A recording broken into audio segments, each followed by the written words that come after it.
이러지도 저러지도 못하겠어. 정부의 부동산 정책에 대한 평가가 인색하지 않습니까? 정부가 지금 일 좀 하겠다는데 제동 거는 것처럼 보일 수 있거든요. 네, 그렇습니다. 이런 경우는 처음이었던 것 같아요. 그만큼 거대 여당의 힘이 막강했다. 미래통합당 입장에서는 결코 미치는 장사가 아니었네요. 아니었죠. 와.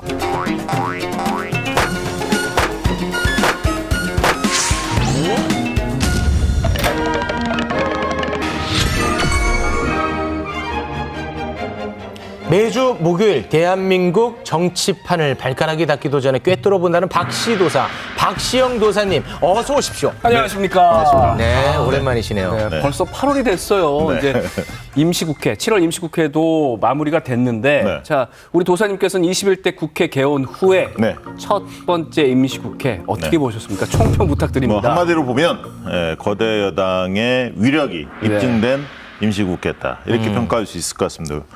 이번에 이제 부동산 관련 법안들 그리고 공수처 후속 법안들이 통과가 됐는데 모두 쟁점 법안이었거든요. 그렇죠. 네. 그럼에도 불구하고 첫 임시국회에서 일사천리로 통과됐습니다. 네. 이런 경우는 처음이었던 것 같아요. 그만큼 거대 여당의 힘이 막강했다. 특히 이제 여당 입장에서는 아킬레스건이자 가장 시급한 게 부동산 문제 아닙니까? 네. 이 부분이 이제 계획대로 처리돼서 속이 좀 후련했을 것이다. 이렇게 느껴집니다. 여당은 통과시키고 싶은 법안을 잘 통과시켜서 좋겠습니다만 야당 입장에서는 매우 불만이 클 것 같아요. 꼭 그렇지도 않습니다. 아니에요? 왜냐하면 정부의 부동산 정책에 대한 평가가 인색하지 않습니까? 네. 좋지 않습니다. 맞습니다. 근데 그런 와중에 이번에 이제 입법 추진 과정에서 야당이 좀 배제되고 힘으로 좀 밀어붙였다. 그렇죠. 이런 인식이 있기 때문에 야당으로서는 여당 독재 프레임 이것을 강화시킬 수 있는 호재로 본 거죠. 때문에 최근에 여론조사 보면 말이죠. 네. 민주당과 통합당의 격차가 크게 좁혀졌습니다. 무려 이제 어떤 조사에서는 0.8%포인트 차이까지 좁혀졌다. 같다고 봐도 되겠네요. 예, 붙었다. 내네요. 딱 붙었다. 이런 결과까지 나오고 있기 때문에 야당 입장에서는 고무되죠.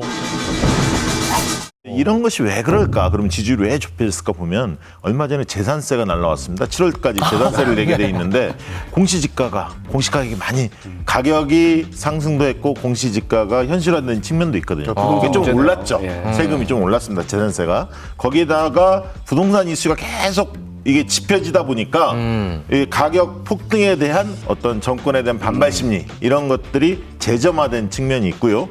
또 입법 과정에서 거대 여당의 독재 프레임 이것이 좀 작동되다 보니까 민주당 입장에서는 결국 입법 전쟁에서는 승리했으나 민심이라는 커다란 숙제를 떠안게 됐다. 이렇게 평가하고 있습니다. 그러면 미래통합당 입장에서는 결코 미치는 장사가 아니었네요. 아니었죠. 와. 네.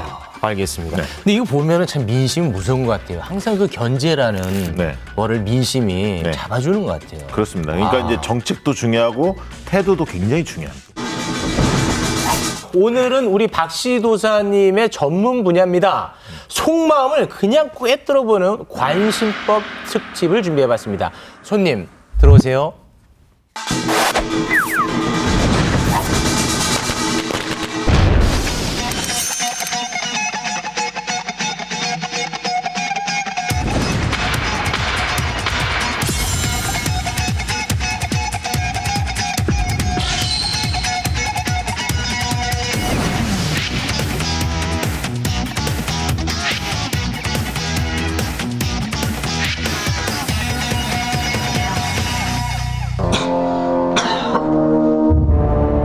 지금 누가 기침 소리를 내었어? 내가 잠시 더 관심법으로 보아야겠구만.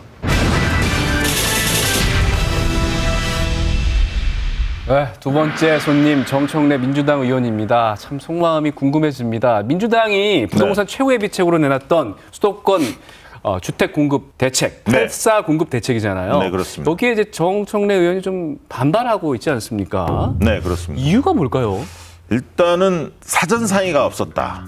이 점을 좀 들고 있어요. 그러니까 마포에 공공임대주택을 짓는 거에 대한 사전 협의. 그렇습니다. 이제 노원구에 태릉 골프장에 임대 아파트를 짓겠다. 이 얘기는 사실 계속 한 달 돌았잖아요. 전부터 네, 막 맞습니다. 돌았던 얘기고 네. 물론 이제 그 해당 노원구의 국회의원들도 좀 반발하고는 있습니다.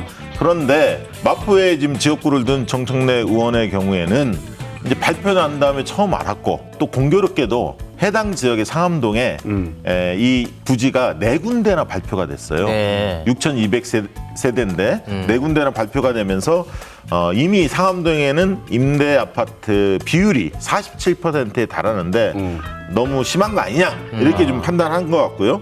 그래서 마포구에 짓더라도 상암동 부지가 아닌 다른 곳에 지어야 하는 거 아닌가 이렇게 생각하고 있는 것 같습니다. 그래서 정부랑 좀 소통이 안 된 채로 발표를 해서 좀 답답해 보이는데 되게 또 부동산 대책의 경우에는 공급 대책의 경우에는 보완이 필요하기 때문에 극비로 진행하는 경우가 많거든요. 그런 점을 또 이해해야 하는데 당사자다 보니까 주민들 눈치도 있고 그래서 이제 그런 발언을 하지 않았나 싶습니다. 근데 그 정부를 지지하는 분들 가운데에서 네.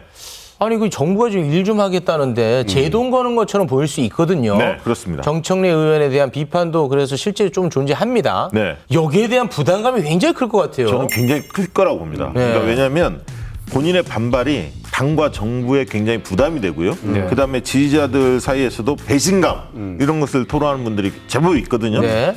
그런 부분에 있어서 정청래 의원이 굉장히 현 정부를 강력하게 옹호하고 있는 입장인데 네. 굉장히 이제 그런 이율배반 아니냐라는 어떤 지적 때문에 고민이 깊어질 것 같다 이런 생각이 좀 들고요. 뭐 어디서 지금 술 드시고 계시겠군요. 네, 그럴 수도 있지만 아마 대안 부지에 대한 고민을 계속 하고 있지 않을까. 근데 좀 본인 입장에서 좀 억울한 마음도 있을 것 같아요. 다른 의원들도 반발하는 분들이 있었는데. 왜냐하면 좀- 한 지역구에 4군데가 이렇게 발표된 곳은 마포, 을이 어떻게 보면 첫 번째 케이스거든요. 없습니다. 다른 지역 그렇게 한 지역이. 더 나아가서 보면 부동산 정책 관련해서는 지역마다 사실 이해관계 다 다르잖아요. 그러다 보니까 어느 정권이든 반발하는 여당 의원이 늘 있기 마련인데 앞으로 정부가 좀 후속 대책, 교통난이라든가 교육 부분 이런 것을 좀 촘촘하게 짜고 정 의원도 좀 합리적 대안을 내야 하지 않을까 싶습니다. 네. 네. 자, 그럼 끝으로 정청래 의원에 대한 속마음도 한번 살펴보죠.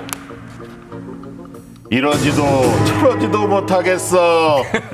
다 전두 아니야. 예, 무슨 의미입니까? 네, 지역 주민 이해관계도 좀 대변해야 하고 네. 당의 정책을 따라야 하는 것도 있고 좀 답답한 마음이 있을 겁니다. 네. 지금 마음으로는 빨리 정부랑 상의를 해서 지역 주민들의 반발을 가라앉힐 수 있는 대안을 내놓고 싶어 할 것 같다라는 생각이 듭니다. 알겠습니다. 시간이 없어서 이 정도로 마무리를 지어야 될 것 같습니다. 네. 박씨 도사님, 잘 가요. Stay